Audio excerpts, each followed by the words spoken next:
Needless Things Podcast.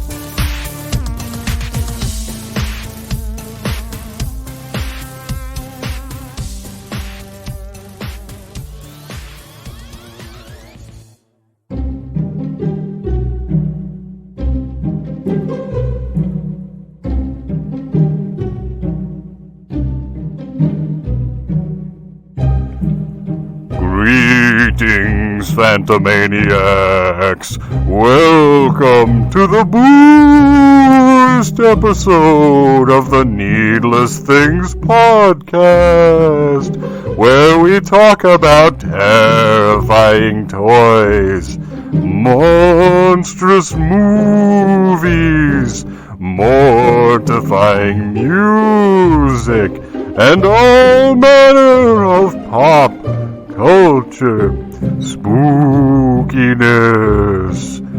I am your host, Diabolical Dave, and I didn't realize how much extra time it was going to add on to draw all of those words out.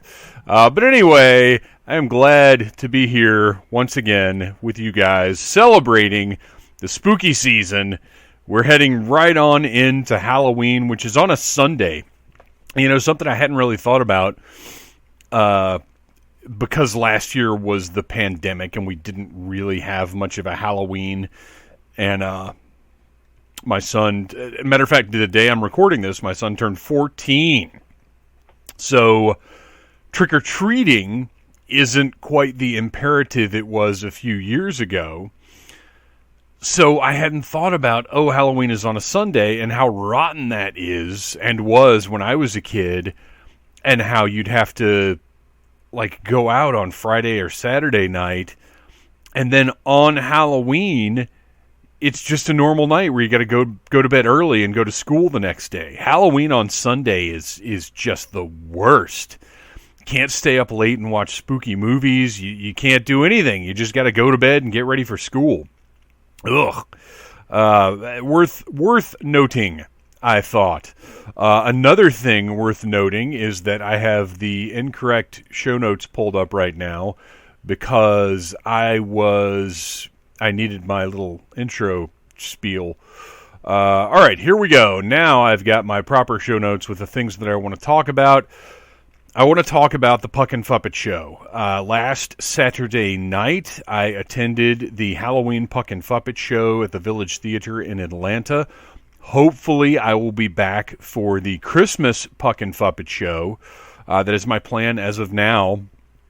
And it was absolutely wonderful. There was a creature there named Godric who was just amazing and fun and wonderful to watch on the stage.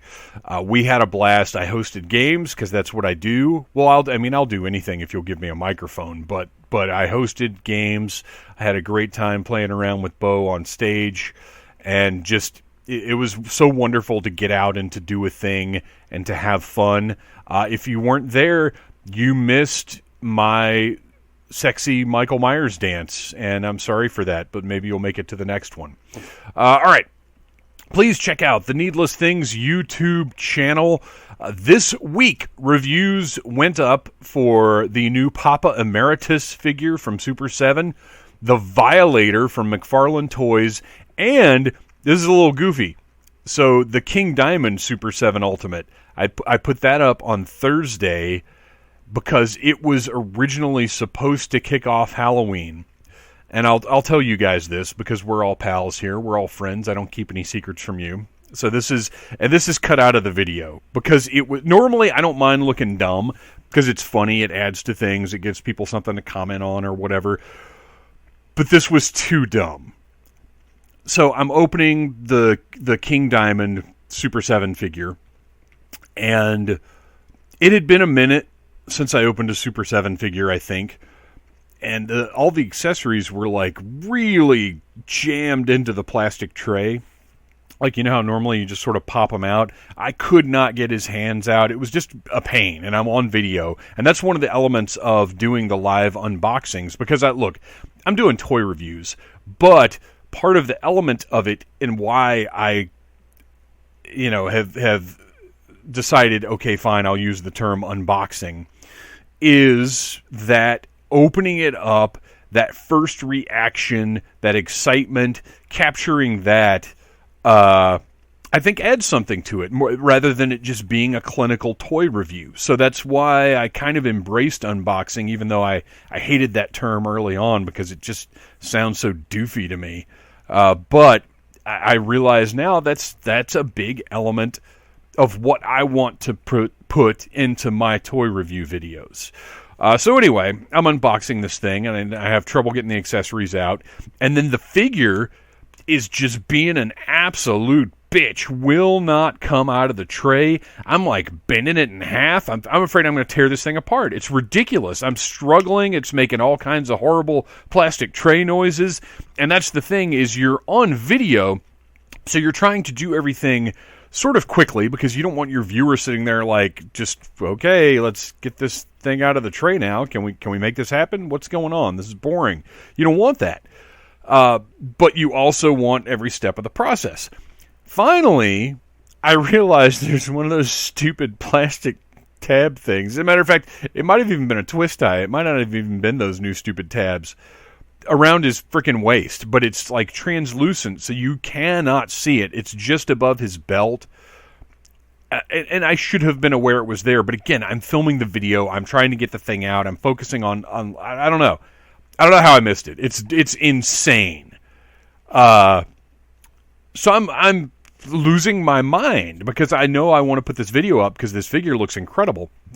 And finally I realize it's there, and I'm like, oh, wow, am I a dum-dum? I can't believe this. But it was so bad and so embarrassingly stupid that I cut it out. I cut it out and put a little fast-forward dealy and right where the cut is. And it's watching the video, not having that information, it cuts right after I'm having trouble getting the hand out. So the assumption is, oh, he stopped messing around with the tray and just fast-forwarded a little bit, which is, accurate. But anyway, that's just for you guys, my faithful podcast listeners, who I hope go and check out the Needless Things YouTube channel. Please like, subscribe, share, tell your friends. I am over 500 subscribers now, which is huge because once I get to 1,000, I can monetize. And while I have never been able to successfully monetize anything that I do for the past 12 years, this one, with the way YouTube works, I mean, granted, the algorithms are all stacked against me, but once I hit that 1,000 subscribers, I can monetize and at least get a little something to help out around here.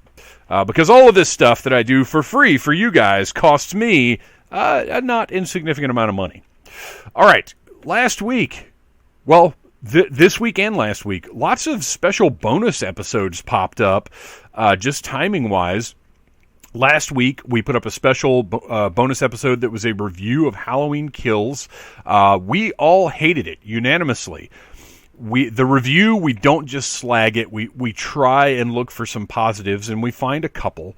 But that is a special bonus episode. I didn't want it to be a regular episode. In general, I don't want any Needless Things product to be just straight up talking shit about something. But look, if there are 5 of us who all agree, well, I guess 4, because Oz hadn't actually seen the movie yet, but our review made Oz want to see the movie. So if you're mad because we gave it a bad review, well, it made somebody watch it, and that's revenue. I mean, it's probably like half of a cent, but we're promoting the movie by talking horribly about it. There's no such thing as bad press. But anyway, it's a really fun episode, and I think you'll understand where we're coming from with most of our issues. And then this week, again, kind of a surprise special bonus episode that we didn't know we were going to be doing. I got together with Christian and Noel on Audible Interlude, a G.I. Joe podcast, and we ran down all the G.I. Joe reveals from PulseCon. We didn't have any idea what to expect, so we did not plan a recording. And then basically as the panel was going on, or later in the day, as we were doing pre-orders maybe, we kind of all agreed, like, yeah, we got to get together tomorrow and record. So the Audible Interlude PulseCon, Special Mission PulseCon, is available wherever you get your podcasts, through Anchor Podcasts. So that is out there. Please check that out. What else did I want to discuss? The Puckin' Fuppet Show was kind of the big thing. Halloween right around the corner. Today's very special episode, we are going to talk about ghosts. We're going to talk about our favorite ghosts. We're going to talk about sort of our personal histories with ghosts. We're just going to have a lot of fun having a ghosty good time. Well, we already had a lot of fun having a ghosty good time, but now you guys get to hear the fun ghosty good time. The rest of PulseCon, I got to say, in my opinion, G.I. Joe completely stole the show. There were a few things here and there, but I got to tell you, nobody came even close to creating the excitement that G.I. Joe created for me. I really liked, there are a couple of animated figures, like based on the 90s X-Men animated series that Marvel has coming out in these awesome VHS cases. They're doing Wolverine and Jubilee. They're in like a sort of cell-shaded style that's reminiscent of the 90s cartoon, the X-Men cartoon. And the price was a little better than that. They're $26.99 each. And let me just tell you, this VHS packaging is a big selling point because it's recreating covers that were actually used on the old VHS releases, and they just look awesome. Those were probably the coolest Marvel Legends things that I saw. The Toy Biz 20th anniversary figures are way overpriced. The Captain America looks great, but there's no reason whatsoever for these things to be as expensive as they are. Let me pull this up here and see what we're dealing with. Nope, they're re-releasing Sam Wilson and Steve Rogers Captain America MCU figures, which, again, okay, that's cool, but why so much? The Toy Biz ones might be sold out. I feel like they were $32. Which that's another thing to mention, and we'll probably do that in November when I'm not trying to keep it spooky. Toy prices are going up, you guys, and it's hurting. It's hurting bad. So anyway, that's maybe I'll talk a little bit more about PulseCon next week. Maybe I won't remember to do that at all. But it was a really fun couple of days, checking in and out, sort of. And like I said, the G.I. Joe, you want to check out that special bonus episode of Audible Interlude. And then next week, we will have the November episode of Audible Interlude available wherever you find your podcasts, where we've got a few more thoughts about PulseCon, but then we've got all kinds of other segments and fun G.I. Joe-oriented stuff going on.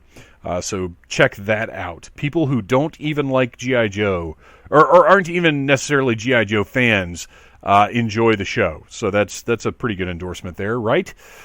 All right, you guys, I think that is everything I've got for this week's intro. It is time now to grab yourself your favorite spooky beverage. My preferred beverage is still Ace Pumpkin Cider, the very best alcoholic beverage I've ever had in my entire life. But grab whatever you like. Grab some Witch's Brew, Devil's Blood, water out of a stump at midnight in the moonlight, whatever that deal is, and enjoy Needless Things, talking about ghosts. Boo!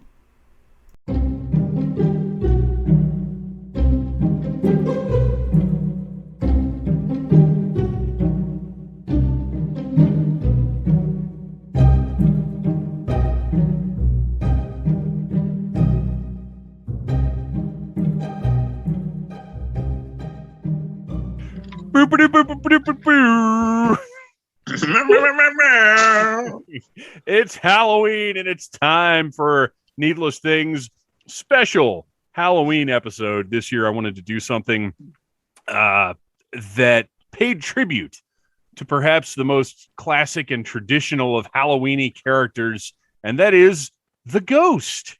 That's right, just ghosts. No, just like that. We're gonna go around. We're gonna. It's literally just gonna be an hour of us making ghost noises, rattling chains and shit. Boo, y'all. So I'm a ghost, y'all. So we're gonna talk about ghosts. We're gonna talk about some of our favorite ghosts. We're just gonna wherever the conversation takes us. I didn't want this to be anything too specific. Obviously, we're gonna run down lists a little bit, but I want to start off by just talking about ghosts in general. But I guess I should say who's here, huh? We should introduce ourselves since this is a little different crew. We've done a few things before, but let's start with Oz. Welcome back. Hey. This is a non-Dragon Con related episode. You're just here. I know. It's exciting. It's going to be fun. No, it isn't. I mean, I told you before. I want to do more. Whatever. We will get you doing more. Oh. Also joining us from a spooky galaxy far, far away. Beth, welcome back. Well, thank you for having me back. Are there any? Oh my gosh! That was kind of sultry. I totally overlooked a pick that would be great. I might have to change my list. And then finally, the lovely cadavers, the world's cutest couple, who literally agree in every message they ever send, whether they know they're doing it or not. That's not accurate. It's pretty accurate. We disagree sometimes. We disagree a lot. There was one today. Can't even remember what it was now. I didn't make a note of it like I did with the last one. But there was something where you guys literally responded with like a very, very similar thing at the same time. It was adorbs.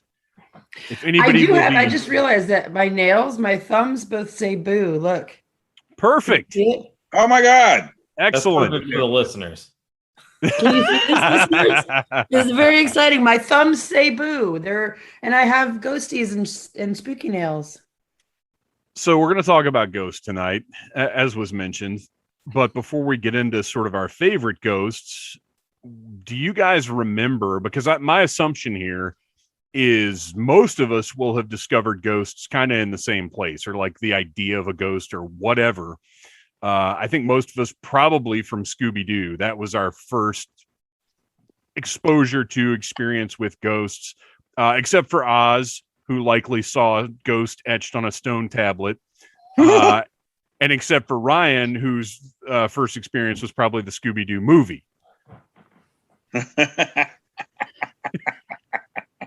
I mean, I don't know. Can we just get into it? Like, yeah, absolutely. Okay, so I mean, so it wasn't the live-action Scooby-Doo movie. No, it wasn't.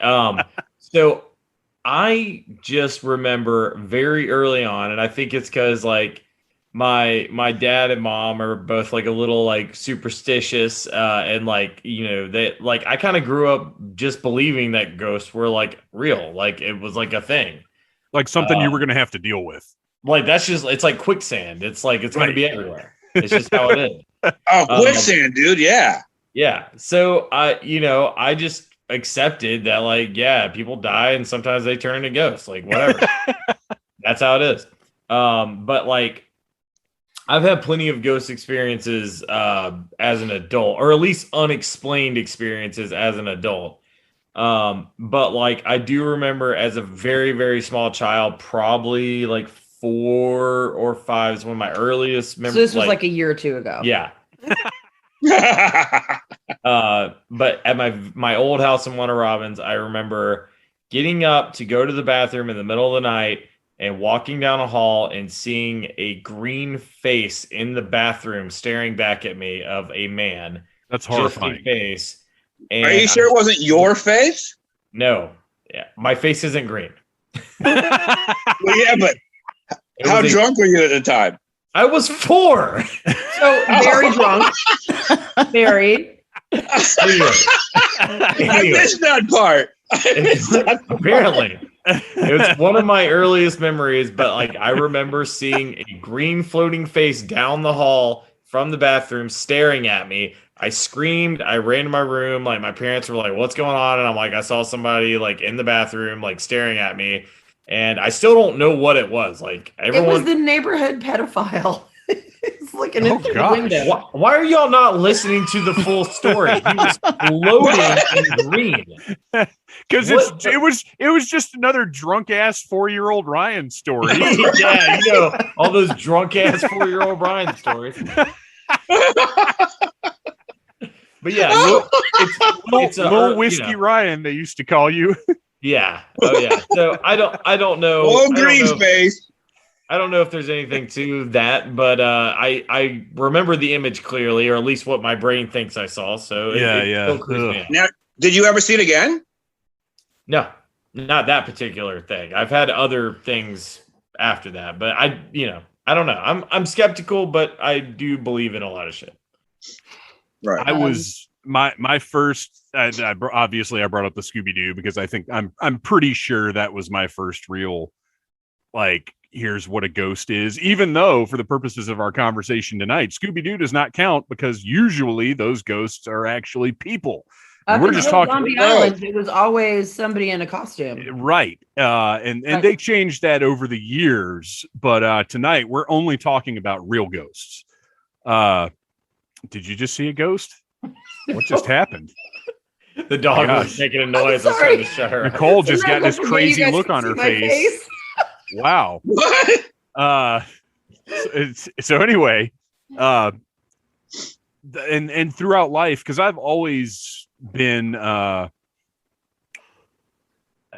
open to things. I'm not going to say a believer necessarily, but I'm not going to say there are no ghosts. There are no, aliens. There are, like, I'm not going to rule out anything. I've always been very open to experiences like that. And I can't honestly say I've had a whole lot. The only one that stuck out in my mind when I knew we were going to be talking about this is actually when we went up to Corpsewood Manor, and the feeling up there legitimately got very different and very heavy at a certain point. We all felt something change in the air. 100%.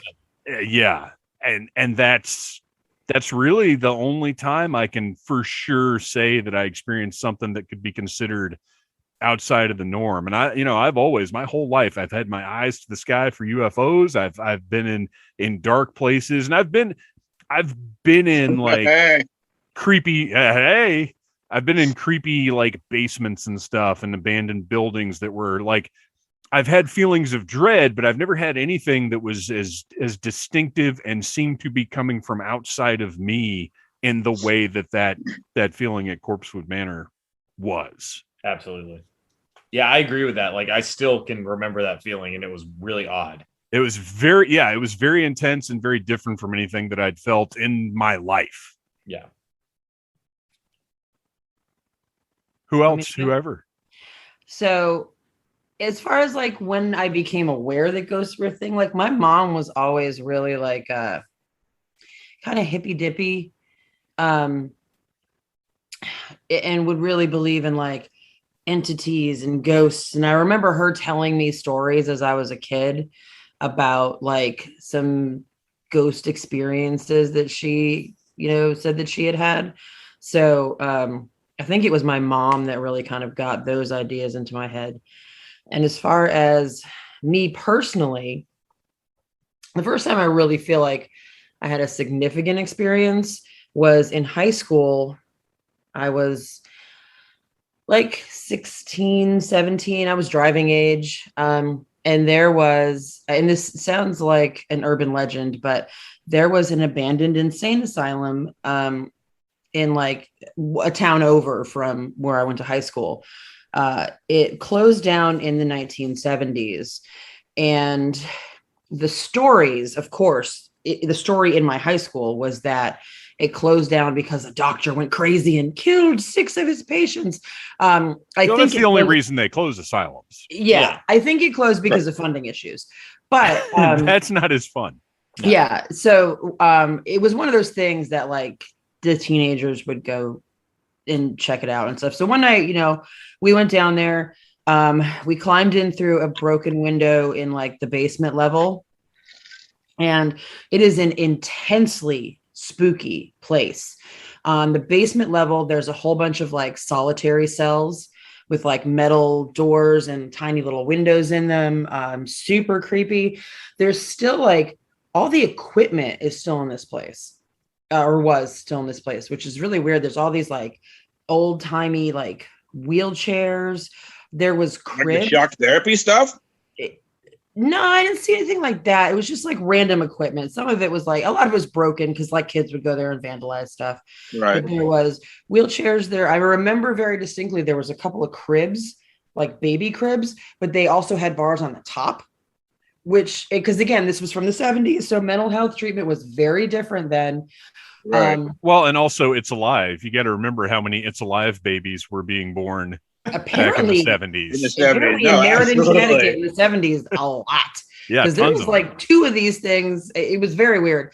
You But could it go was into like, Kmart so and much buy one of shit. those like iron bar cribs. They were just common. I know they need to make a comeback, but there was still like boxes of cereal in like the pantry room, like closed boxes. It was super weird, right? Was it Boo Berry? No, it was not. It was like Raisin Bran. Probably why it was still there. Boring. And it was really weird because there was one room that was completely burned out inside the room, but outside the room there was zero evidence of fire, like nothing, like even licking around the door frame. But this one room was completely charred. So weird stuff. So then, anyways, we go and we explore this whole thing, and at one point we're up on like the second or third floor, and I was standing there with the guy I was dating and a couple other friends of mine, and one of my buddies says, "What's that?" And we all turn and look down the hallway, and in like there's like a relatively long hallway and a doorway to a stairwell. And there was just a full body like apparition in the stairwell. And I'm like, holy shit. And I turned my flashlight to it, and it was just gone. So was it in my imagination? Maybe. I don't know. I was a 16-year-old in a very spooky place, but it felt very, very real. And then after that, as an adult, I actually was a member of a ghost hunting group, and we would do a whole bunch of cool stuff. And we had a few like small experiences that were pretty neat, but nothing that's going to like change anybody's life. But yeah, I've always been very interested in the possibility, because I think that it's the possibility of ghosts existing opens up so many other questions about like life and what happens to us afterwards, and is there something else out there, that all that shit. So it's fascinating to me. I gotta say, when I was 16, I don't know if I would have been more scared of going into that place or of like going in there and then getting busted and getting in trouble with my parents. Like, I don't know which thing would have been the thing to keep me from doing it, but it would have been one of those. Right. I didn't give a lot of shits when I was 16, but I will say this as a part of that story. So the group that I was with, we all just wanted to explore. We were all being, for being like 16-year-olds, we were all being chill and cool. And we explored the whole place, and we came back down to the first floor, and then another one of our friends, and then some of his friends that was like side group people. Oh, that's the worst. Which is always a problem every single time. Yeah. And they came in there. And the first thing he did when we walked up the stairs from the basement level, there was a tray of like teacups and shit. And he picked one up. He's like, nice cups, fucking sucks. And like threw it against the wall and smashed it. And again, I'm in a really creepy atmosphere. So, I'm probably imagining this, but it felt like the whole vibe of the place changed. And all of a sudden it started feeling really, really negative. And I don't know if it just felt really negative because I was with an asshole. He pissed the ghost off. But I literally, I said, I'm the fuck out, and turned around. And I was like, anybody that's riding with me, come on, let's go. And I walked immediately out of there, and they stayed in there and like died. Did dumb shit. No, unfortunately they didn't. Never seen again. But yeah, I completely unasked the place. I wasn't going to go there and disrespect the place. I just thought it was cool as shit. Yeah, absolutely. Right. So that's my 16-year-old ghost story. Somebody else. Tell us Well, what's up. here's the thing. I've always believed in ghosts. Like my mom was like kind of a hippie mom as well, and you know, she was always talking to me about psychic connections and that sort of thing. And so I've always believed in ghosts. But the crazy thing is, I didn't have like any kind of 4-year-old drunken experiences. All of my paranormal experiences have been as an adult, and fairly late in life. I mean, my first one that I can really paranormal bloomer. Right. My first one I think that I can really remember is I was in Israel, and we went on top of Masada. Now, I don't know if you know the story of Masada, but there was a Jewish encampment there on top of a mountain. And like already a pretty spiritually heavy place. Yeah. Oh, absolutely. And then there was Roman camps all around, and they were going to storm Masada, and because the Jews were holed up there. And what happened was they ended up committing suicide, like mass suicide, so the Romans wouldn't take them as the Romans were storming the mountain. So just walking, you take like this tram up there, and just walking around in there and like sitting, there's like these stone benches, and I just sat on this stone bench in this room of these ruins of Masada, and I felt a whole bunch of people, man. Like I felt pain and anguish, and I on some level experienced what they went through, what they had to have gone through to make that decision. It was insane. I mean, I just really felt them. And after that, I mean, I've had all kinds. I think I've told y'all before about the Old City Jail here in Charleston, which is haunted as fuck. And I've definitely felt presences there. Ryan and Nicole, I think I told you this. Our house in Pine Lake, the old woman that used to live there, I think she's still there, because I used to feel her every once in a while, and I saw shadows. And I think she's still there. I don't know now, but I mean, back when we lived there. So yeah, I've always believed in ghosts. I've had enough personal experience that they're real. I mean, the energy. People leave energy. Right. Some people leave energy. Right. Not everyone. Some people just go. But because of traumatic experience or for whatever reason, some people leave their energy here, man. In my opinion, in my belief. Beth, what about you? Any spooky stuff? Or go back to the beginning. Was I right about Scooby-Doo, or is there something else? You're probably right about Scooby-Doo. I can't think of anything else, even though they weren't technically ghosts when I was watching Scooby-Doo. I can't remember there being an actual single monster or ghost ever when I watched Scooby-Doo. Right. But that's probably, I would say, when I knew what ghosts were supposed to be. Yeah.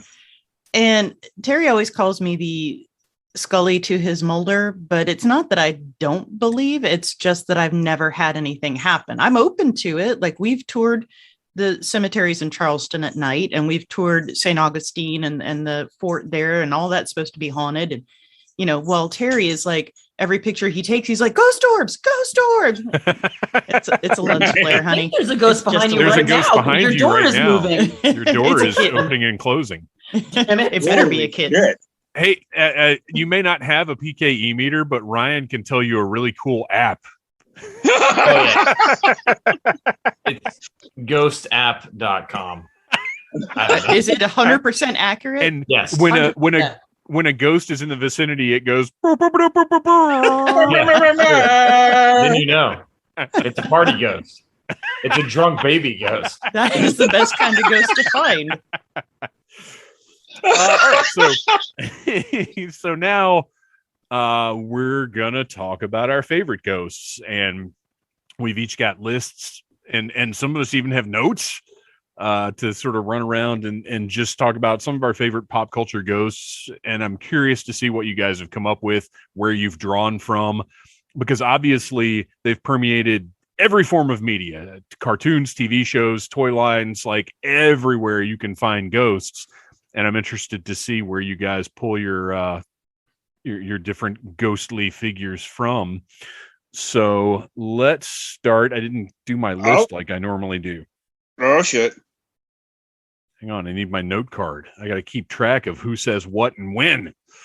As much as I want to start to lay claim to one, we're going to let Oz start, since he started on this earth before any of the rest of us, and chances are he's going to be a ghost long before any of the rest of us. Jesus Christ! God damn! It took a dark turn fast. It feels like any day now. He's old. I'll keep you posted. I am old. Fuck you, Dave. Okay.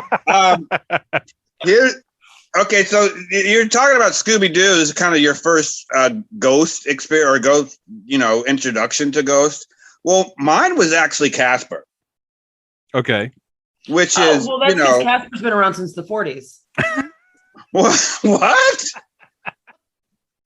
Nothing. I love you. Best friends forever. Okay. So Oz is in the market for a new best friend now.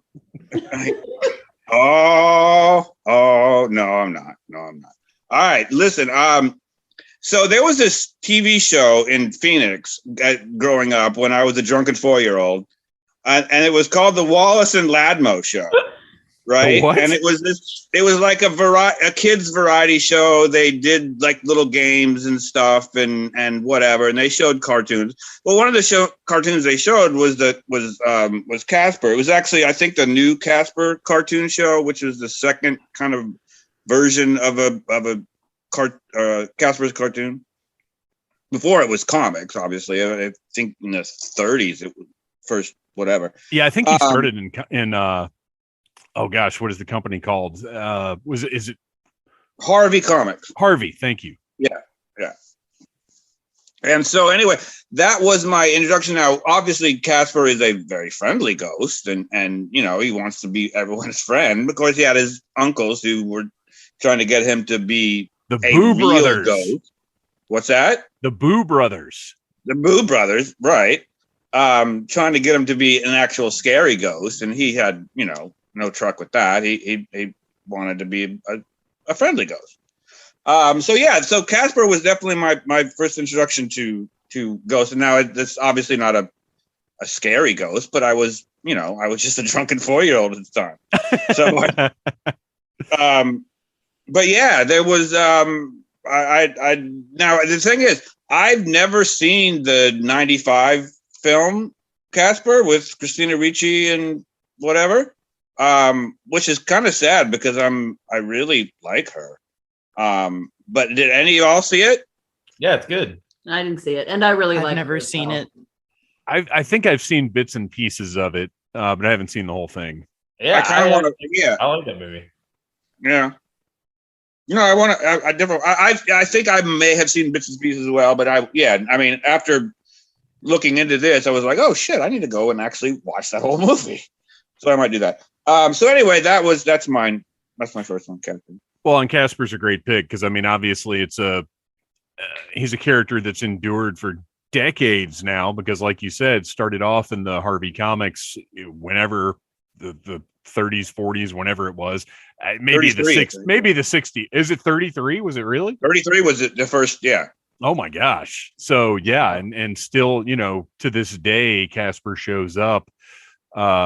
Whether it's selling cornflakes or in movies or cartoons or whatever the case may be, he's still around. And there is that appeal of, he's a ghost, he's mysterious, but he's not going to hurt you. He's a nice little fella. He's a non-scary ghost. And there are plenty of those, as we'll probably discover as we go through this list. All right. Excellent way to start us off. Beth, what is your one of your favorite ghosts? Well, since you made me narrow these down to a ghost from a thing, I will go ahead and start because I still haven't picked from my other ones. I will go ahead and start with one I didn't mention earlier, and that is Nearly Headless Nick from the Harry Potter series. Oh. So in the books, he obviously has a much bigger part than he does in the movies, even though he is wonderfully played by John Cleese. Doesn't everybody? Yes. Yeah. Especially the adults. And I get it. It's a kid's movie. But, you know.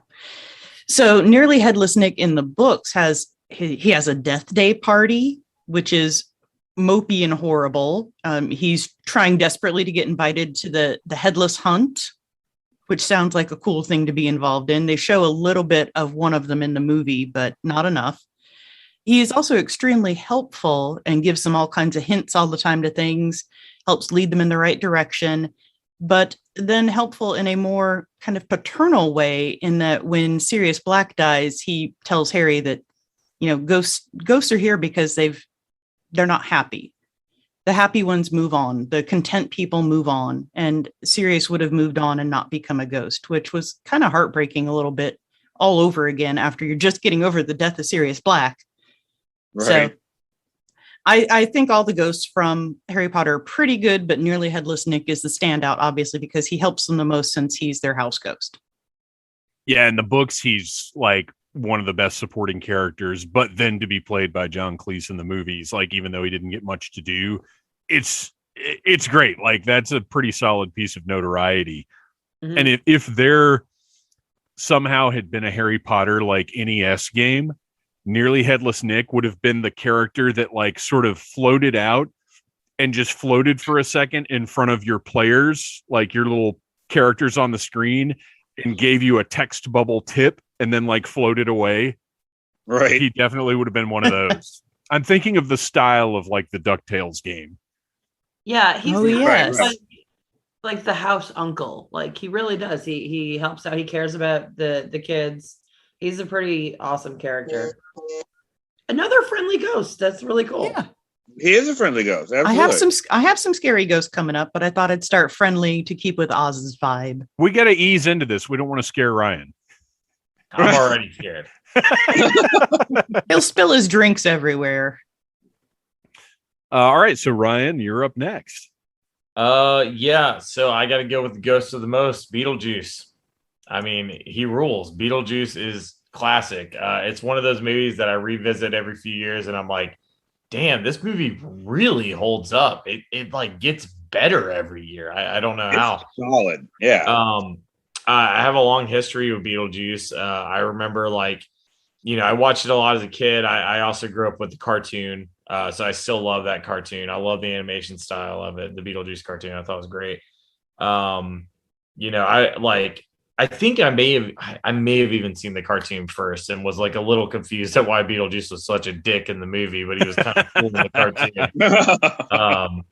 But yeah, I love Beetlejuice. One of my first Halloween costumes was this like mask that I actually wouldn't mind having now, which it was this like rubber Beetlejuice mask. It was like a half mask, but you had a pump with it, and you would push the pump and the pop out. Yes. Yeah, Yes. that was right. awesome. So Beetlejuice was one of my first Halloween costumes too. So yeah, Beetlejuice for sure. And we just did the Halloween Horror Nights haunted house, and it was like literally like walking into like Tim Burton's brain. It was insane. Oh my gosh.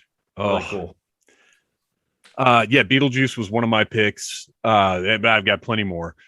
But my grandfather took me to see it when it came out. We went and saw it in the theater, and it's definitely not a traditional Southern grandpa movie, but he was a good dude. So, we stuck through it. He took me to see that Dick Tracy. There were a few others that I knew weren't really, well, he was excited about Dick Tracy until it started, because he grew up with Dick Tracy. So like he was excited to see it. But Beetlejuice, it was just, I wanted to be Beetlejuice after watching that movie. When it came out, I was 12 years old, very impressionable kid. Like anything that came out that was cool, I just wanted to be it.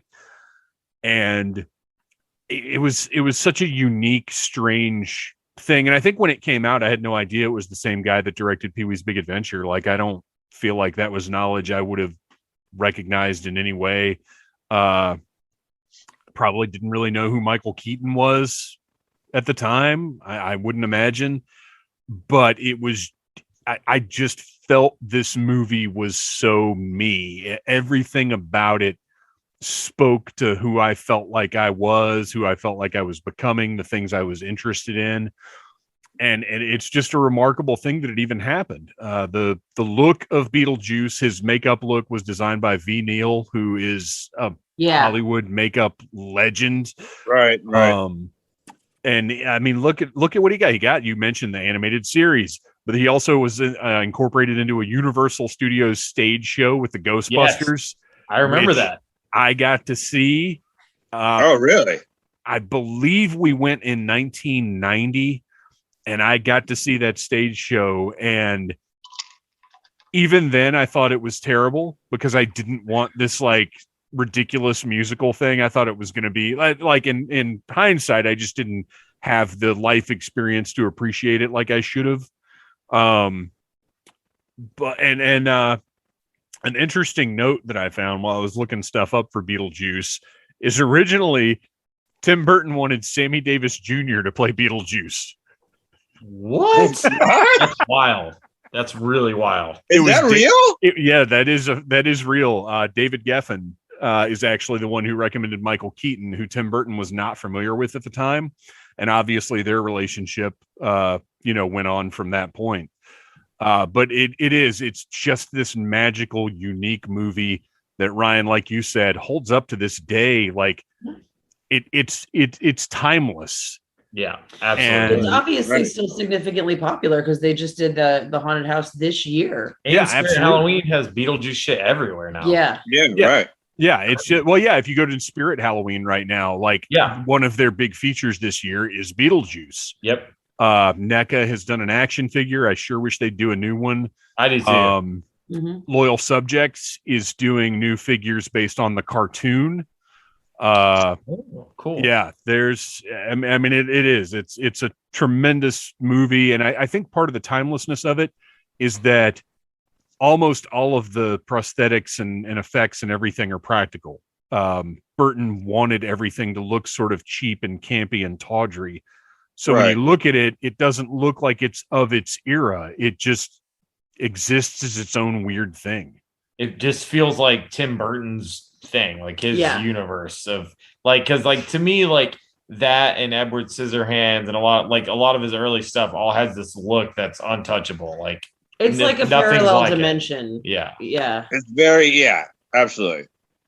But to get back to the ghost himself, Michael Keaton, what a strange thing he did to create this character that we all love, who's literally one of the most off-putting characters of pop culture. Yeah. Like just this crass, disgusting, almost murderous at points, gross looking creature. But you just got to love him. Yeah. In the haunt that we just went through, you walk in there and there's a Beetlejuice standing like overhead looking down on the crowd and like basically talking shit.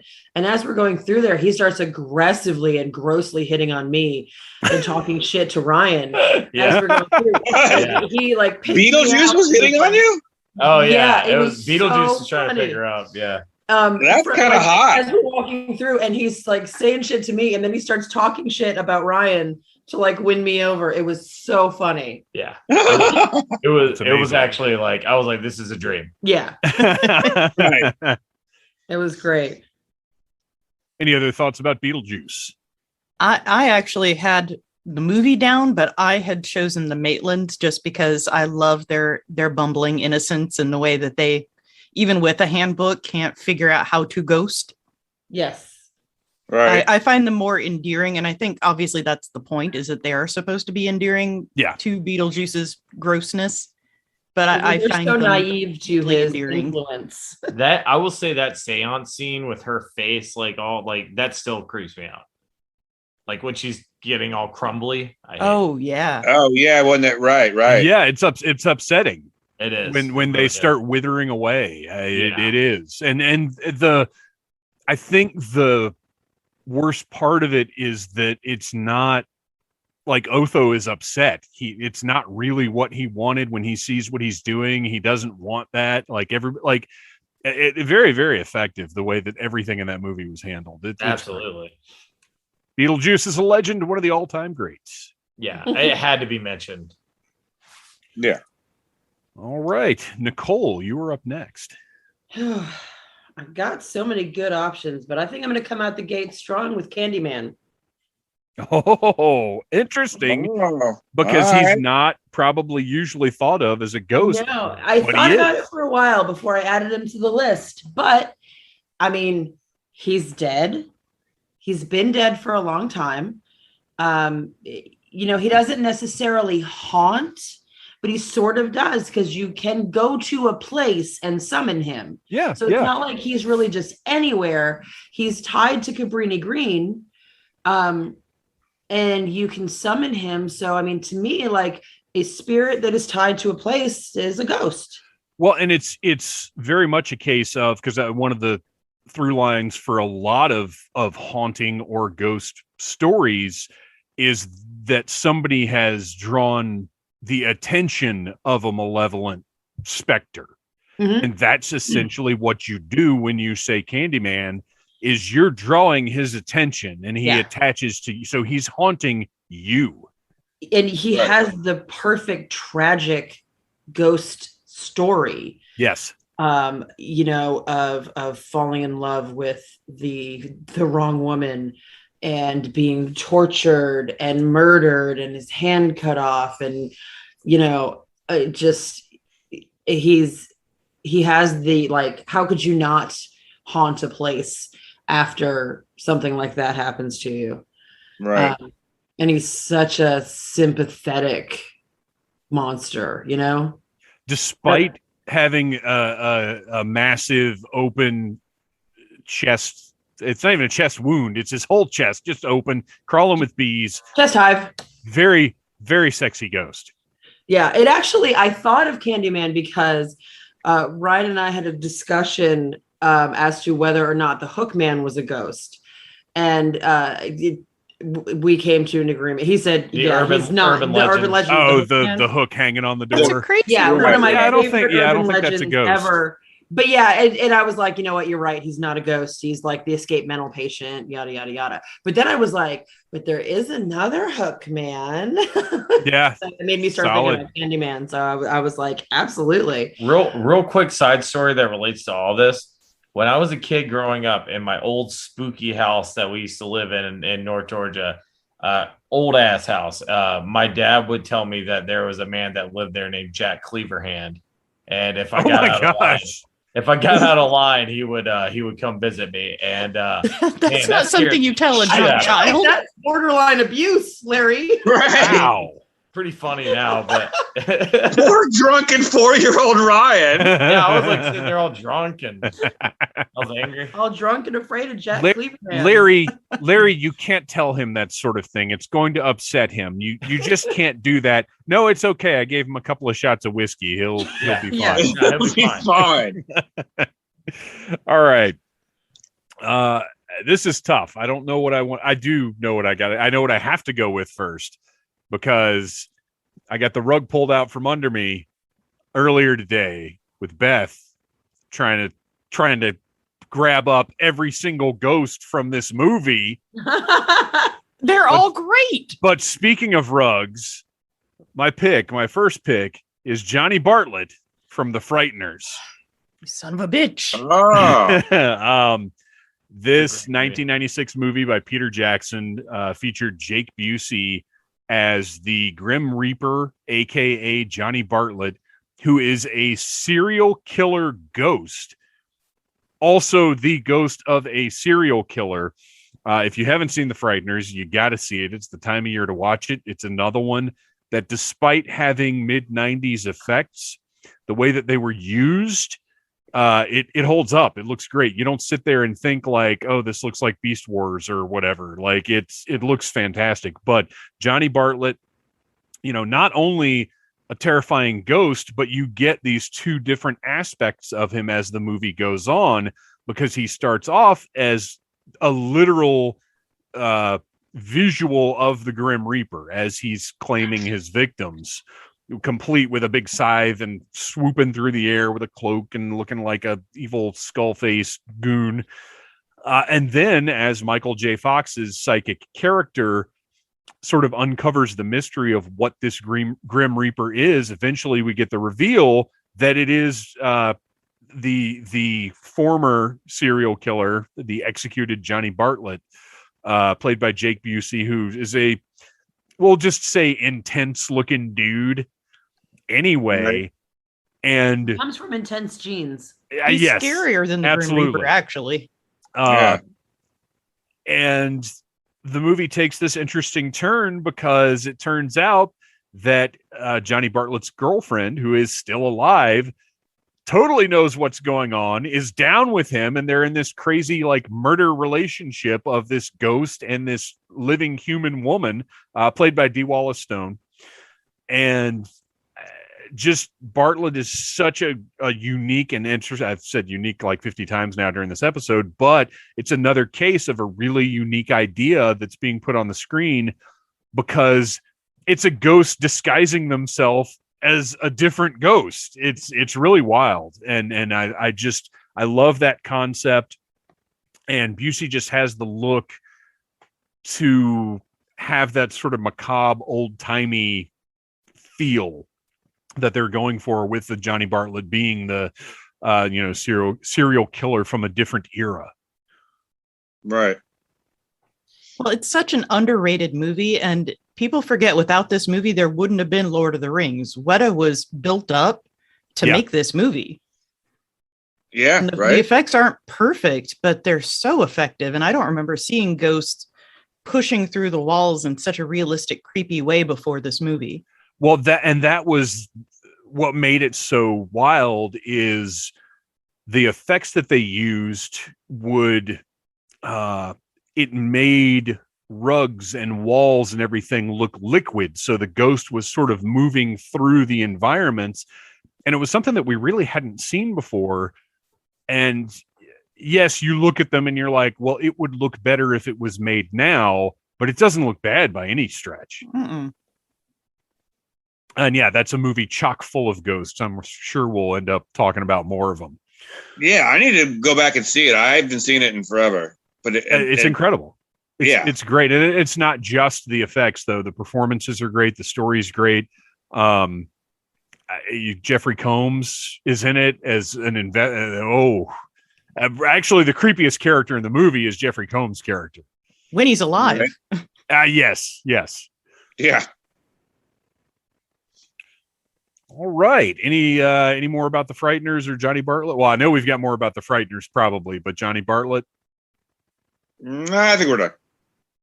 All right. Well, Oz, we are back around to you. All right. This probably isn't going to take very long because I just started watching this, but there's a new CBS show called Ghosts.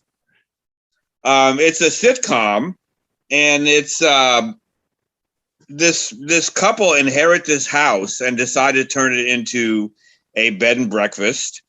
And the woman falls down the stairs, goes into a coma. When she comes out of her coma, she can see the ghost. And there's like just this weird eclectic group of ghosts.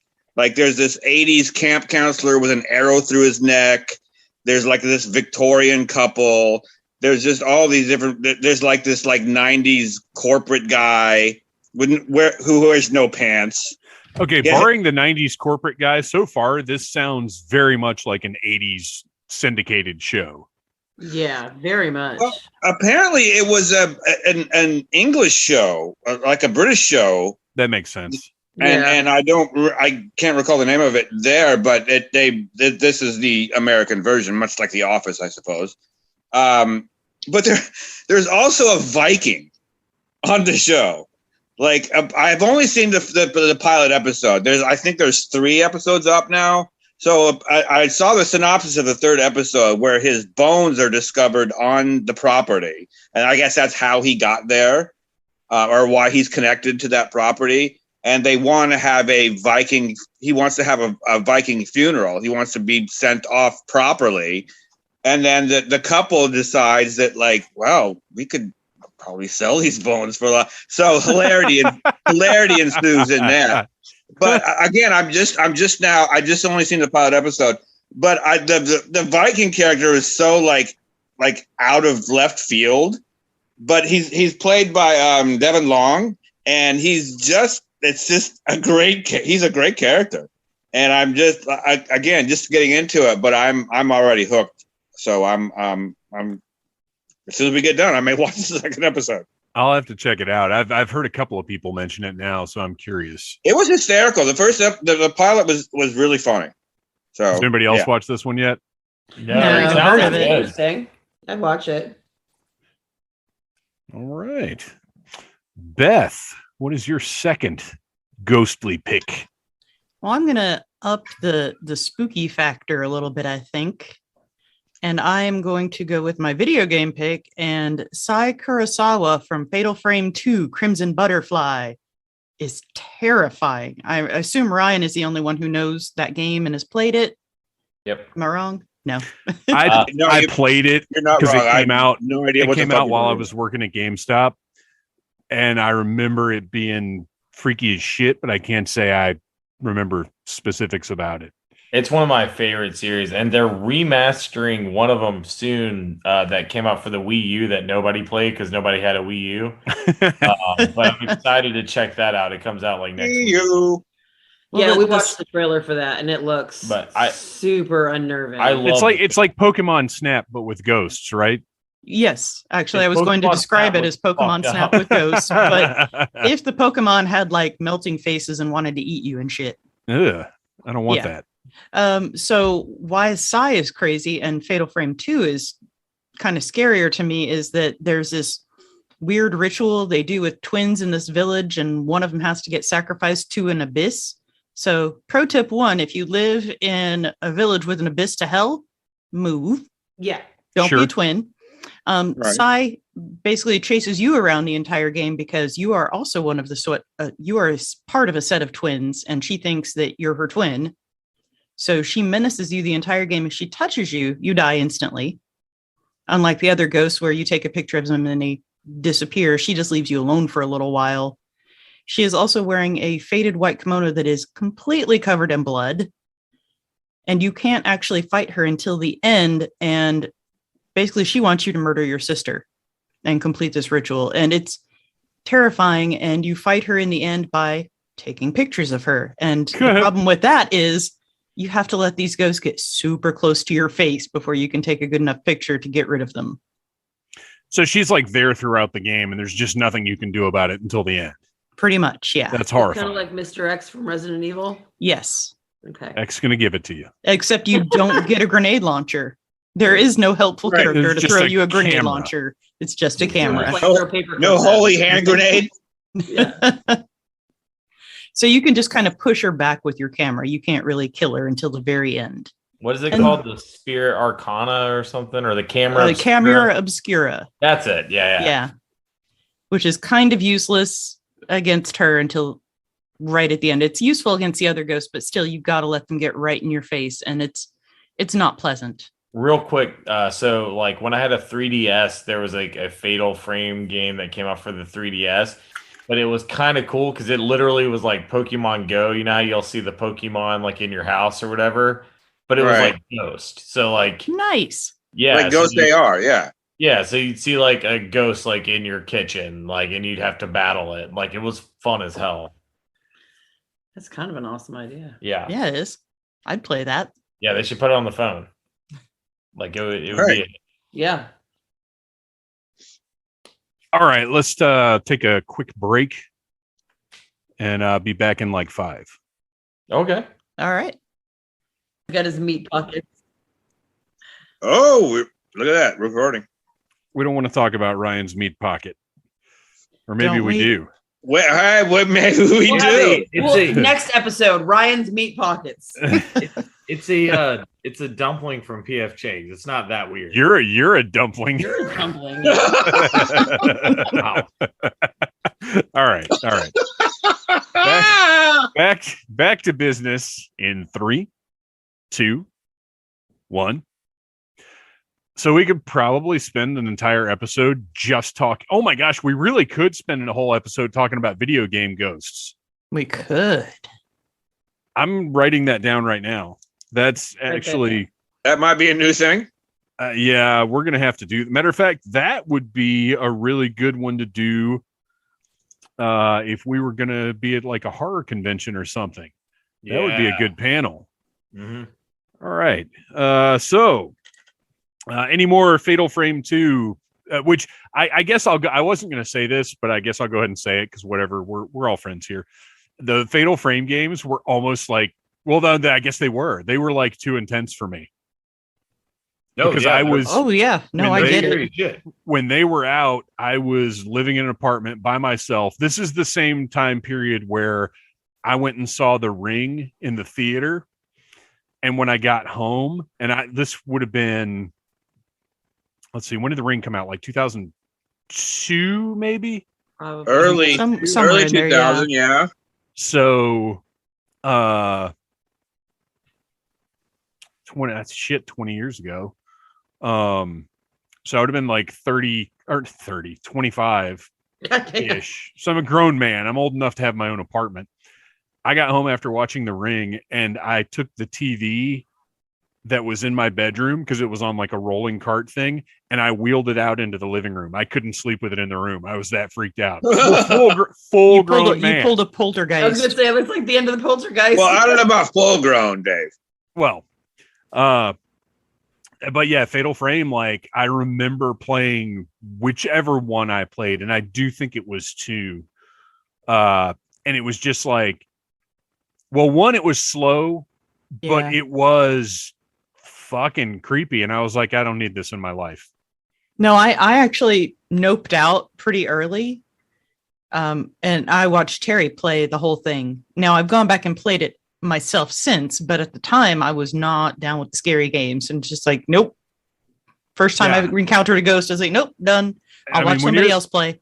When you're sitting there high as giraffe pussy at 2 a.m. and all of a sudden a ghost flies out of your TV screen into your face, that's not the best feeling in the world. And the scariest part to me of the Fatal Frames games is like if you're walking around in a house and you just like see a creepy looking corner and you pull up your camera and you just see like a ghost sitting there crying. That's like not even trying to hurt you. Like you're just like, oh yeah, it's still fuck too much. No, I trust the ones that are trying to hurt me more. Yeah. Right. You know what they want. Right. Yeah. And why? Yeah, you're right. Why isn't this an app? Yeah, it would be like amazing. And also, I don't think I would play that one either. It would be too much. I would play that. I would. All right. Ryan, you're up next. I'm gonna spook us, buddy. I'm gonna say the voice. There's so many great ghosts in the Haunted Mansion, but I thought about it long and hard, and I'm only gonna do one from the Haunted Mansion because I want to keep a variety. So I'm gonna go with the first voice you hear, which is the ghost host, who you hear throughout most of the Haunted Mansion up until the end. Right. I think that the ghost host is great. He sets the whole table. He has the great speech. He says, of course, there's always my way. And you look up and you see him hanging there. And I love it. I think that the voice is awesome. And I think that it really brings character to the whole ride and ties it all together. Because otherwise it would just be a collection of scenes. And he kind of gives you a little context for what is going on. So the ghost host. Now, is it take care of your lap bar for you? Yes. Is it Gacy in all of the haunted mansions, or did they all have different stories? There's a different story in the one in Paris. I know that. I think Shanghai's different too. California and Florida is the same. Okay, because I know the houses are different. The outside's different, but the inside's basically the same. Okay. Yeah, I've been in both, so it is basically the same. Okay. Yeah. The outside's different styles, but the inside's close to the same. The Paris one's like way different. It's the Phantom Manor, and there's like a creepy phantom, and there's a ghost town like Western thing. It's really wild. Oh my gosh, it's really cool. It's very different. The guy that owned the Haunted Mansion the Haunted Mansion is the guy that owns the railroad, the Thunder Mountain. Oh, yeah. Okay. So Yeah, like it's all all the tied in, ghosts yeah. are like the workers from Thunder Mountain Railroad. Oh wow. Yeah, it's totally different. The whole like the bride story is completely different. She's actually like was left at the altar instead of being like a Black Widow. Right, She killed right. herself for getting left at the altar, She's a basically. jilted lover and was left at the altar. That's the only reason I would go back to France is to go to Disney Paris. Worth it. Totally It's worth awesome. it. It's small, but it's worth it. But yeah, so the ghost host voice is the same in the two big ones, or the two in America. So Okay. Yeah, um, that's I mean, obviously Haunted Mansion is one of the greatest things ever created by man. But you're right. That's if you can only pick one ghost, which in general, that's what we're doing tonight. Although I do accept the Maitlands as a choice, and you have to. But yeah, if you're going to pick one Haunted Mansion ghost, that's to start anyway. That's the one you have to go with because you're right. He ties the whole thing together. yeah, Right. absolutely. Now, And I love how he goes away for a while, and then like you can almost forget about him. Then he comes back, and just he's like a tour guide, a ghost tour guide. It's great. A tour guide with ominous intent. Yes, exactly. Right. Have you guys watched Muppet Haunted Mansion yet? We were No. just talking about Yeah, that. not yet. We're I No. want to. I'm going to. It's on the so list. fucking perfect. I'm not going to say any more about it since you guys can't haven't wait. seen it, and since some of our listeners may not have watched it yet. It's phenomenal, and I don't say that just because I'm friends with Kirk Thatcher, who directed and wrote the whole thing. But it like legit is like if it sucked, I wouldn't be talking. I just wouldn't say anything about it. yeah. But it's exactly what you want it to be. It's From the trailer, I knew it fucking was gonna be wonderful. good. Yeah, We're gonna I think get to it this week. Yeah, Yeah, the trailer looks awesome. So yeah. it is. It is. hell yeah. All right, moving on. Or well, before we do, any more thoughts about the Ghost Host or Haunted Mansion? I haven't been on the Haunted Mansion since I was a kid, so I honestly don't even remember it. So That sorry. makes me sad. I know, I'm sorry. I haven't been to Disney since I was a kid. That makes me sad. I was 12 last time I went. Well, on that note, I know, I'm sorry. I didn't mean to Nicole. bring the room down. The saddest thing Nicole. of the night. Way to go, Beth. time for a happy ghost, Nicole. Mine is it's actually a very tragic ghost, but it's Yeah, kind it of doesn't have to be a happy ghost. So I'm going with Victor Pascal from Pet Cemetery. Was that on your list? He was one of my alternates, like because I had like As Dave four. frantically crosses off. I had like four main ones, and then like three like if those get picked, and then I had a dozen just names that I didn't even make notes for. He's in my names that I didn't make notes for. Yeah, I mean, I have a pretty long list, but I think he's really interesting. So I decided to go with him as my second pick. So for those that might not be familiar, in the Stephen King book, Pet Cemetery, and also in the movie, the main character is a doctor. Lewis is a doctor at a college infirmary, essentially. And on his like first day at work, this kid gets hit by a car, like just devastated by a car right outside. And they bring him into the infirmary, and he is like brutally injured and barely alive. And he passes away right there in the care of, and literally they're like an infirmary. I mean, they give out like, Advil and like STD shots, and this horrible traumatic injury comes in, and he passes right in front of, Lewis, the main character. And through the rest of the movie, there's this link between them because, and spoilers, but like the book came out in 1970 something. So like read it 83 or whatever it was.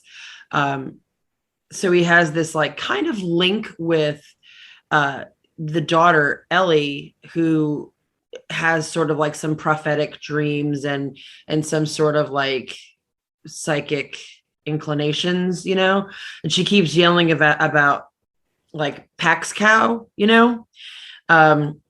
and because he's trying to send warnings to Lewis to not go to the pet cemetery, and to not like, put the kid in there and stuff like that, which of course is not heated, but he's a big part of the book and the movie, really.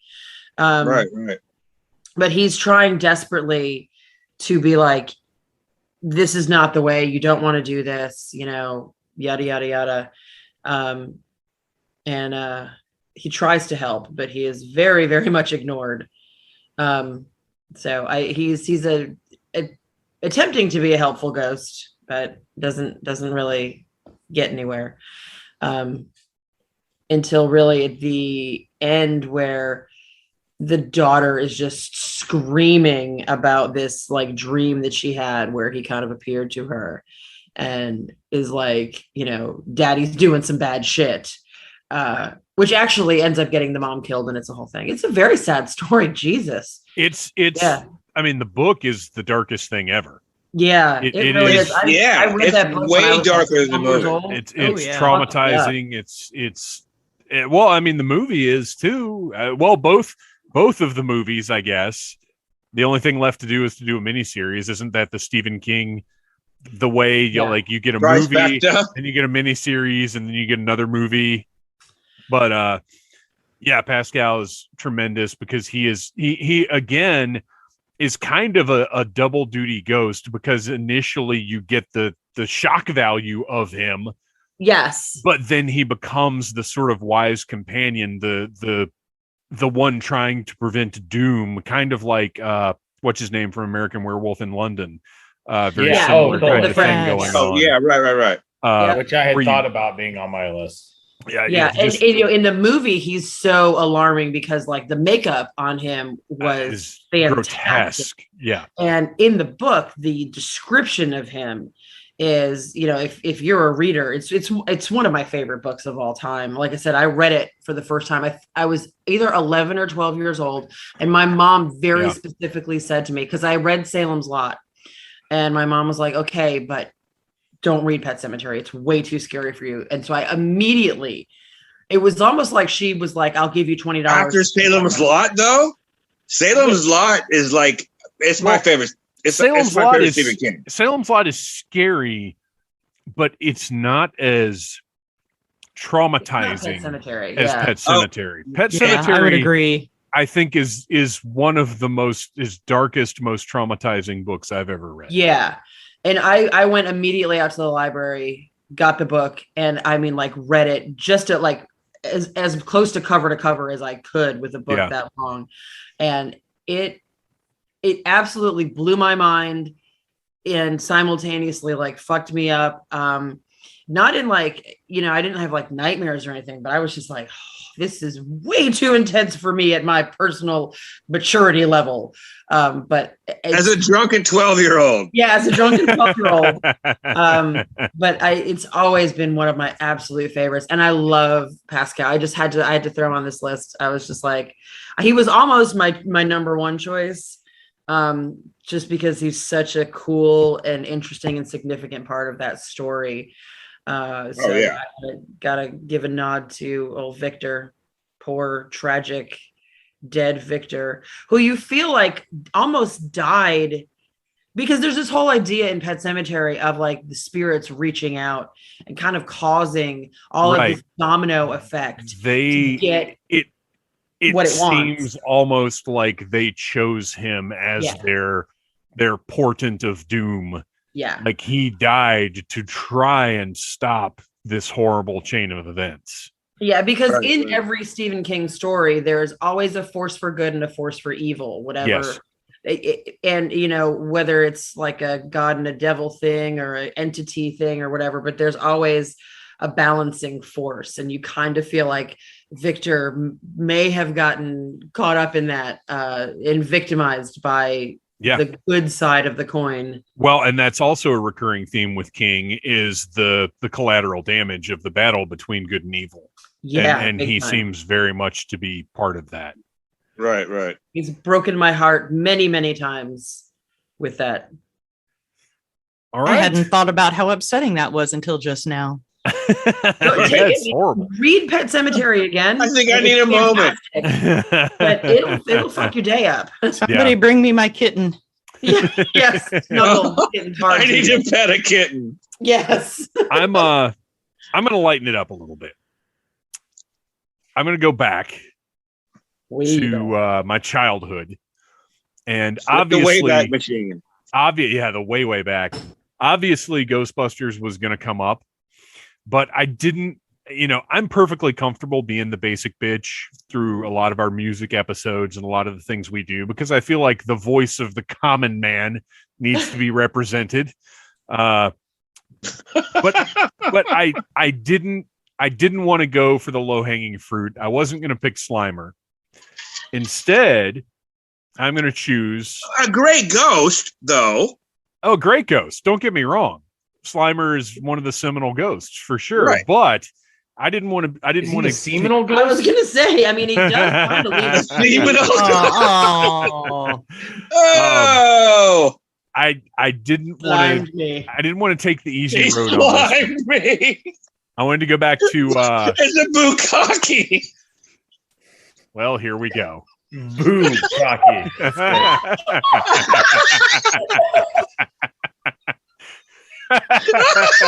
I'm leaving. Done. Oh, Beth is out. Peter, can you get a sample of that? Egon, did you sleep with it? It seems to be pure protein. Oh, that's a big Twinkie. Oh my god! I might have just peed a little bit. I'm sure you did. Okay. All right. Now that we got that out of our continue, system. Please. Thank you. Please. I am going to go back not to the Ghostbusters movie, but to Kenner's Real Ghostbusters toy line. They had a series, and you guys, go ahead and just do what you got to do. They had a series called Gooper Ghosts. Gooper Ghosts? I mean, the shit writes itself. Yeah, there's nothing to say. Right. Each of these ghosts, one of the big features of the Real Ghostbusters toy line was the ectoplasm, because in the 80s, slime was huge. Masters of the Universe used it. Ghostbusters used it. The toy slime was a big thing. Oh, yeah. And the Gooper Ghosts incorporated the Ghostbusters ectoplasm into their play features. And I had a Gooper ghost named Squisher that was a big orange ghost with a giant open mouth that you could put one of the real ghosts. I don't like where this is going. You could put one of the Real Ghostbusters figures into Squisher's open mouth, and if you grabbed his little what? Little what?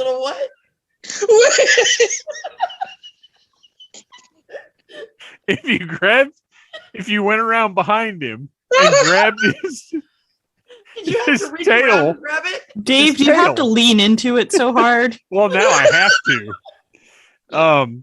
Okay, so anyway, his lower jaw was attached to his tail.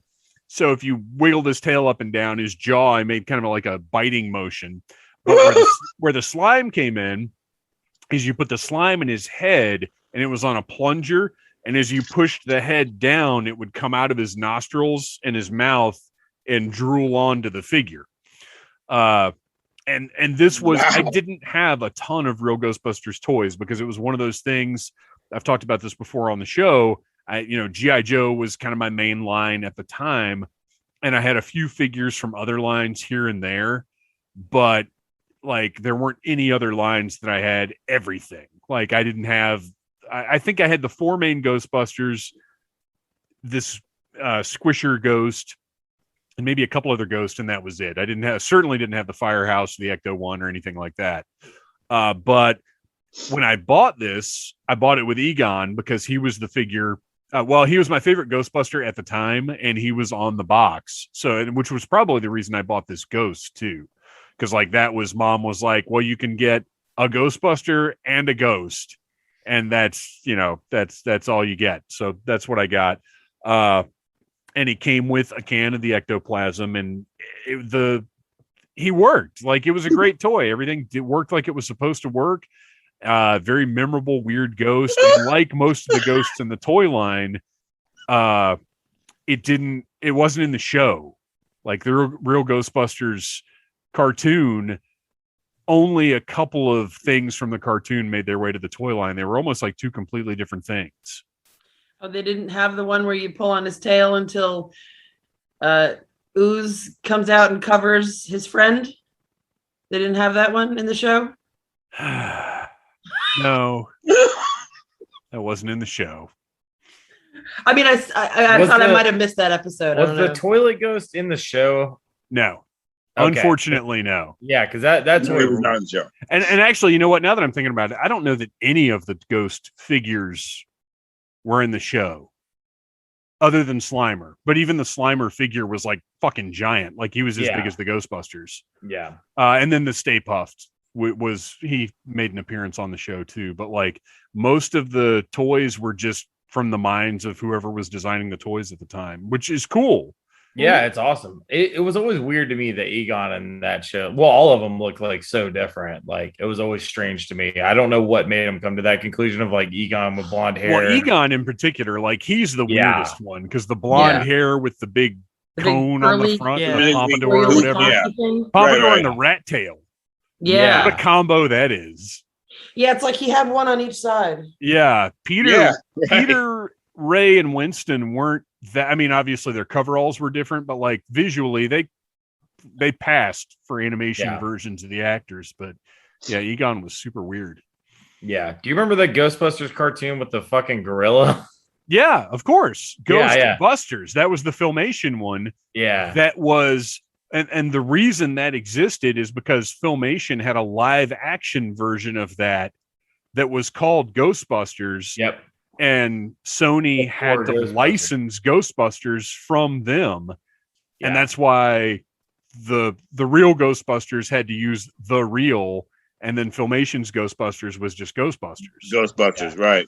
With a ghost I considered putting on my list, but maybe I'll save it for another year. Yeah, I mean, I remember watching that and liking it, but also just being like, well, what the hell? It's I didn't like it at the time. I like the ideas, I like the characters, but it's very much a latter day Filmation cartoon. Yeah. They reuse so much of the animation, and like it just looks cheap. Yeah, for sure. Ghostbusters. Oh yeah.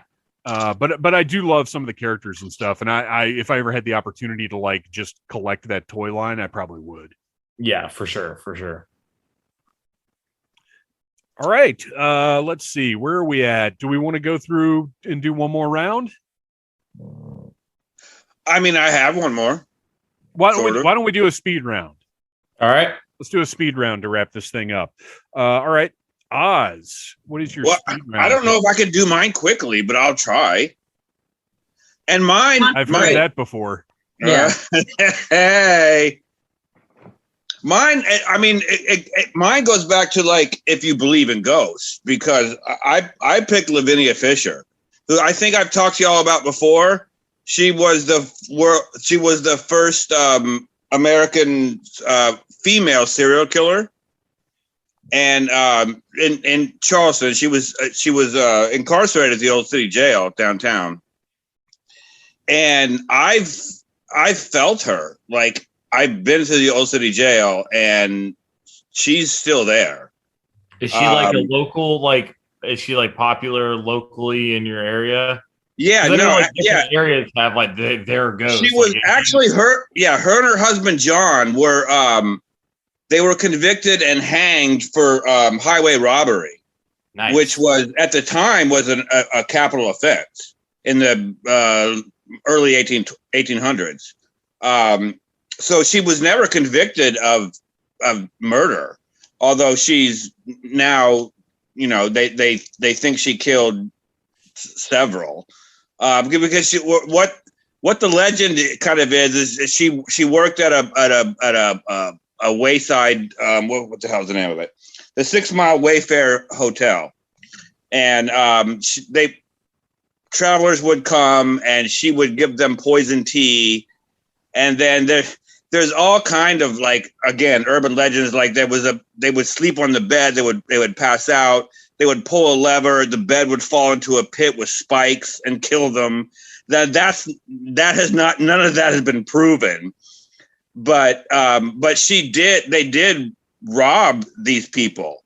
They would drug them and rob them, and that's why they were both hanged. And I have to tell you, at the Old City Jail, the method of hanging was kind of like a hanging trebuchet, right? So you put the rope.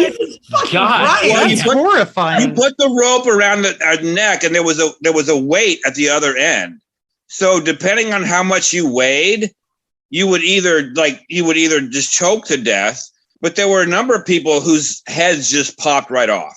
Oh God! Because they released the lever, and the weight dropped, and it just yanked your head off. Oh my gosh. It's fucking brutal. Yeah, it's horrible. Let's make a picnic lunch and go watch someone get their fucking head ripped off, honey. This is a nice Sunday. I don't know. I can think of some people I'd probably go check that out. Right? But they were both hanged at the jail for highway robbery. But I've been there, and I did a survey there, and she's there. She's still there. I mean, Lavinia Fisher, to me, is a real ghost. I went there too. I didn't see or feel anything, but also it was broad daylight, and there were a bunch of other people there. Right. So I don't know if that makes a difference. It's hard as fuck. I mean, a lot of people died there in horrible ways. Yeah, I remember reading the plaques and going, "Oh God, this place is awful. I don't want to be here right now." Right. All right, that's mine. Well, that's solid. That's solid. Beth, do you have a speed round pick? I do. I was back and forth, and I think for speed round, I'm going to have to go with. Can I choose a whole boat full of ghosts? Is the boat a ghost? It is a ghostly boat filled with ghosts. The classic 1991 film Ghost Boat. No, Is it from the classic 1999 film Ghost Ship? Yeah. No. What? I don't know if that was 99 or not. It's a ghost vessel. I fucking love that movie. Though. Ghost Vessel. It is a good movie. I actually didn't think of that one. I was thinking of The Fog. Oh, nice. The original Fog. That's a ghost ship. It's a ghost ship. The ship is a ghost. The ship is a ghost, and it's filled with other ghosts. I don't know what's scarier in that movie, the ghosts or Adrienne Barbeau's afro mullet. But she cultivated that thing through the years. Oh wow, that's a signature. She did good work on that. Whoever her hairdresser was should be proud. Yeah. But it's actually kind of a sad one because there was a boat full of lepers seeking to start a colony, and the townspeople are like, no, not around our house, you won't. So they burnt the boat to the ground and killed them and took all their gold and made their town better. So they kind of deserve what's coming to them. I mean, not the people in the modern day. Sure, the ghost really should have sought vengeance at the time. The ghost's motivations are understandable. Right. They've got good reason. I really, really like this movie. It's a John Carpenter. It's got Jamie Lee Curtis. It's got Janet Leigh. It's got Hal Holbrook. It's an excellent movie. The remake sucks. I didn't used to like it, but I bought it a year or two ago when Shout Factory did their release, and I was like, holy shit, why didn't I like this movie? It's great. It's awesome. I was hoping you were going to mention the Ghost Galleon from the Blind Dead movies. I thought about it, but I felt like a speed round thing that would be too much to explain. Sure. We could barely even scratch the surface of the overdone Foley effects. Yeah, that's way too much. Excellent choice. I love it. Ryan, speed round. Angry Princess from 13th Ghost for reasons. I don't know. Which one is the Angry Princess? The one with the big tracts of land.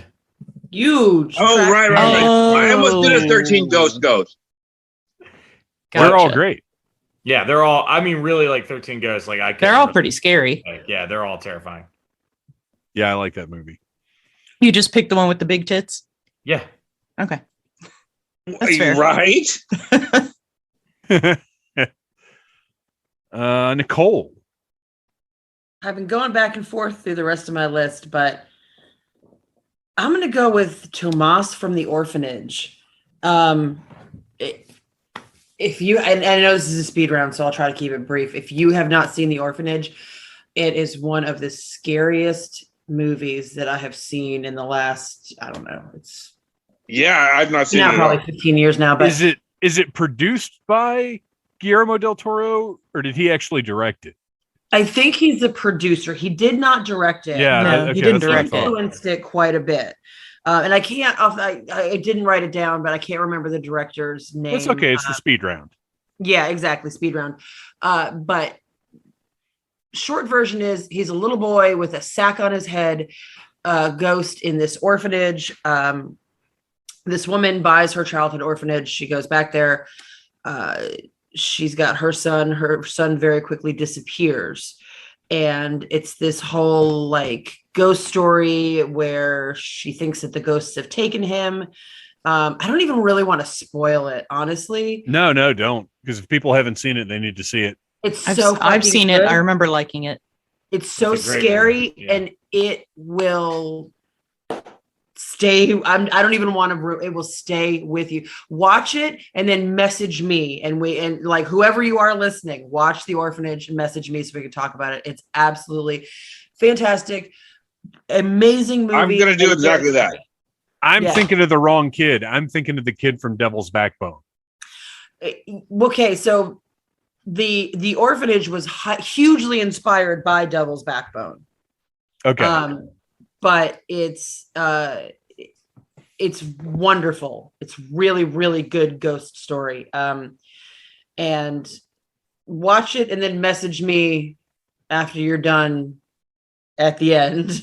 after you're like, it's really good. I don't want to give too much away. It's so, and it's I'm gonna watch it and message you. Yeah, it's at least 10 years old, probably 15 years old at this point. And it's it's a Spanish movie, but it's so good. Be ready for subtitles. Yeah, but don't watch a dub. Dubs are bad. Caramba. Dubs read are the subtitles. Read the subtitles, please. Subtitles only. All right, I'm going to wrap it up with shockingly another toy ghost. I'm going to choose the evil ghost of Skeletor, Scareglow, who I didn't even know was a thing until like 2009 because he came out. I still don't know that's a thing, Dave. He came out way late in the original Masters of the Universe line. I'd never seen the figure before in my life, and then the Classics line started and did it with a Scareglow figure, and I was like, it's a glow-in-the-dark skeleton with a purple cape. I have to have this figure, and now I adore this character. There's still ambiguity as to what the hell evil ghost of Skeletor means. But if you look at it, Faker is the evil robot of Skeletor, meaning Skeletor owns him. So it's not like it's a robot of Skeletor or a ghost of Skeletor. They just had really weird grammar in the promotional stuff of Masters of the Universe in the 80s. But Scareglow is awesome. Any glow-in-the-dark toy is great, but he's a skeleton with a purple cape and a big freaking scythe. He's one of the coolest looking like Masters figures, in my opinion. Yeah, definitely. And he's a cheapo. Shocking. I thought you were going to say Shocker because that was on my list as well. Oh, Horace Pinker. Yes. He's awesome. He's great. We've got plenty of ghosts left over for another future episode, which I think leaves us in a great place to determine from those we have identified tonight who is truly the ghost with the most. I see this. This is a twist. I didn't know this was coming. We are going to go back to Oz. We need your vote from those we have chosen. Who's the ghost with the most? Do you want me to read the list? I kind of need you to read the list, Dave. I've been drinking. Everybody listen and think about your choices.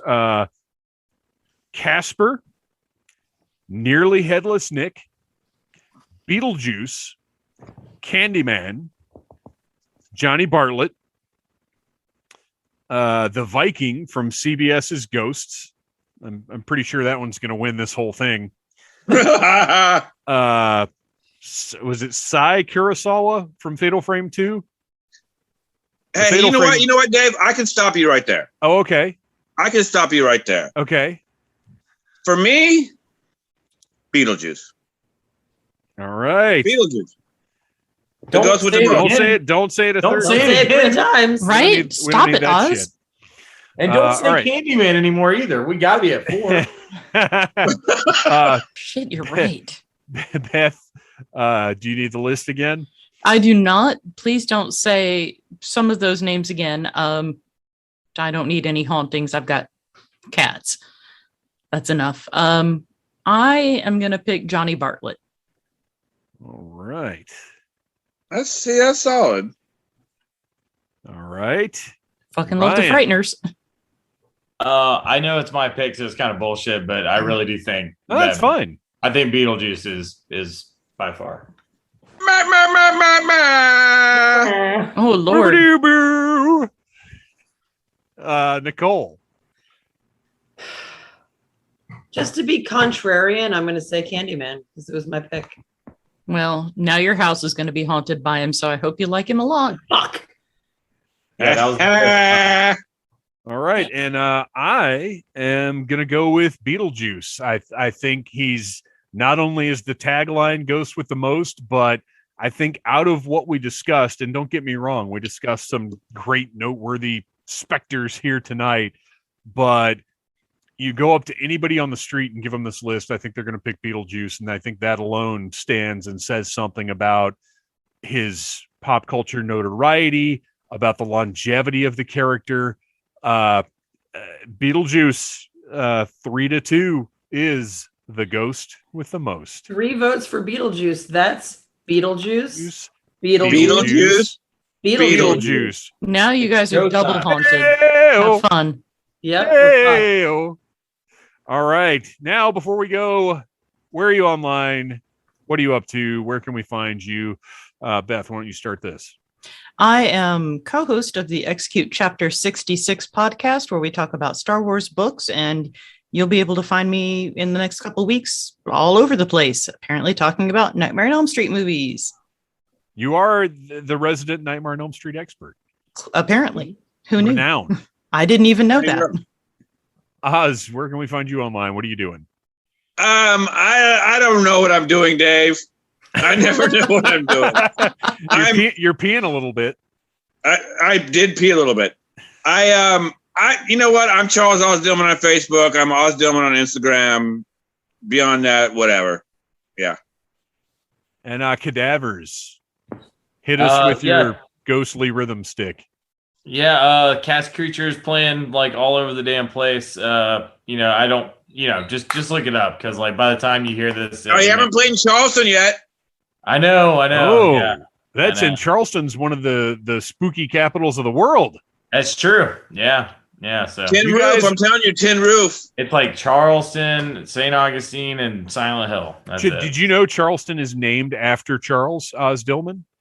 I did. Yeah. A lot of people don't know that, Dave. He Absolute founded the town Mhm. back in 1821.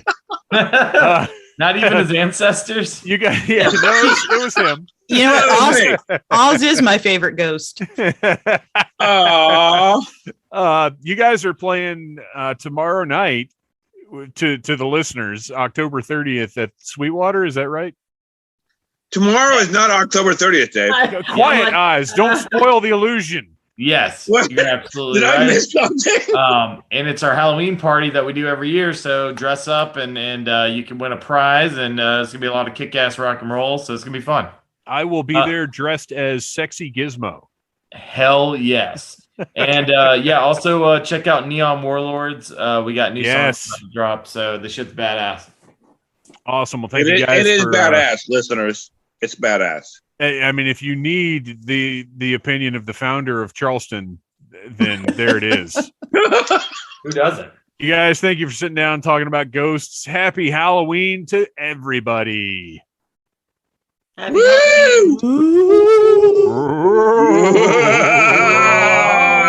Oh. Is this meeting ending? Do we have to vote on it? No, it is. Oh. As always, I want to thank you guys so much for listening to the Needless Things podcast. Thank you for tuning in every week. If you do, thanks for hanging out with us throughout the spooky season. Happy Halloween to everyone. I don't know exactly what our plans are for the weekend. I took Saturday and Sunday off from work because I'm not going to work on Halloween if I don't have to. And we're just going to hang out, watch some spooky movies, figure out... I don't know what exactly. I have to work Friday night. It is my last... Oh, I've been on... This is something I forgot to mention. For the first time since last Christmas Day, I've been working nights for the past couple of weeks, and it's been... I hate nights because I don't like not being with my family and not being, like, part of the world overnight. But the shifts... Well, first of all, when you work nights, we're in cubicles, so we don't interact with our coworkers hardly at all, and I really like that. But also, there's just less work to do. The shifts go by much more easily. So, because anybody who tells you I'd rather be busy for a 12-hour shift is an idiot. So I've been on nights, and it's been kind of nice, but I'm ready to get back on days. So Friday is my last night shift, hopefully forever, and I go back on days and everything gets back to normal schedule-wise. So work schedule will be back to normal. Shift rotation will be back to normal. I'm going to get back on track with working out and with my eating because I've been a big old slob in October, and that's okay because sometimes you need to do that. But November 1st, everything gets back on track, and that's good. I'm glad. Happy Halloween, everyone. Have some fun. Tune in next month for turkey business all month long. I love you guys. You have been listening to a Needless Things podcast. You can follow Needless Things on Facebook, Twitter, Instagram, and at needlessthingspodcast.com. Love you. Mean it. Uh-huh.